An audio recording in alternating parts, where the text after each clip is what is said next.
Землячество Прилузского и Усть-Кулумского районов сошлись в кулинарном поединке. Традиционный конкурс «Коми-Нур» уже 5-й год организует Эжвинский центр коми-культуры. В этот раз участники удивили жюри оригинальными блюдами и уникальными старинными рецептами. Евгений Ракин дегустировал национальную кухню.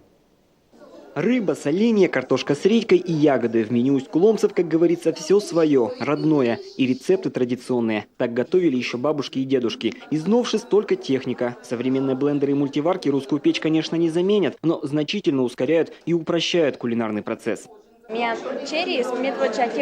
Наш выбор пал на рыбу, потому что все мы сельские жители, а села все возле рек расположены. Испокон веков ловим сами рыбу. Можно было и мясо принести, но оно дольше готовится. Пришлось бы заранее его готовить. А хочется все здесь, что называется, в онлайн-режиме.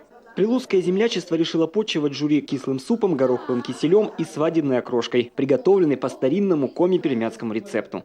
Но місяці сотки ж там не унайшей картошка. Но мы туда еще немного картошки добавляем. Эту окрошку делают со студнем. Его тоже сами делаем, и квас тоже свой. Добавляем лук, картошку, студень, укроп, петрушку. Вот такое праздничное блюдо. Всегда было самым главным на свадебном столе, поэтому и называется свадебной окрошкой. В каждой команде по 3 человека. За 40 минут нужно все успеть: и блюдо приготовить, и стол сервировать. А пока повара заняты делом, публику развлекают юные дарования. Гости постарше пекут блины с начинкой. Мастер-класс – это изюминка конкурса, отмечают организаторы. Нам в этом году 5 лет исполнилось. 5 лет конкурсу «Коми-Нур». И это, конечно, очень юный возраст. А что у нас любят маленькие дети? Что-то сладкое, красивое. Вот мы и решили провести такой небольшой мастер-класс с блинами. Кулинарный поединок оценивает специальное жюри. В числе экспертов – ветераны общепита. Удивить их очень сложно, но можно. По вкусовым качествам мне понравился лично кислый суп.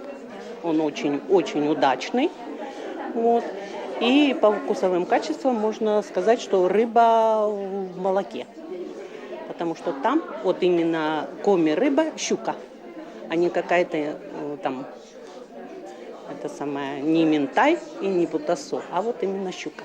По итогам всеобщей дегустации победила дружба. Прилузское землячество наградили за сохранение традиций, а усть-куломскую команду отметили за оригинальность национальных блюд. Евгений Ракин, Татьяна Хатанзейская, Алексей Паршуков, телеканал Юрган, Сыктывкар.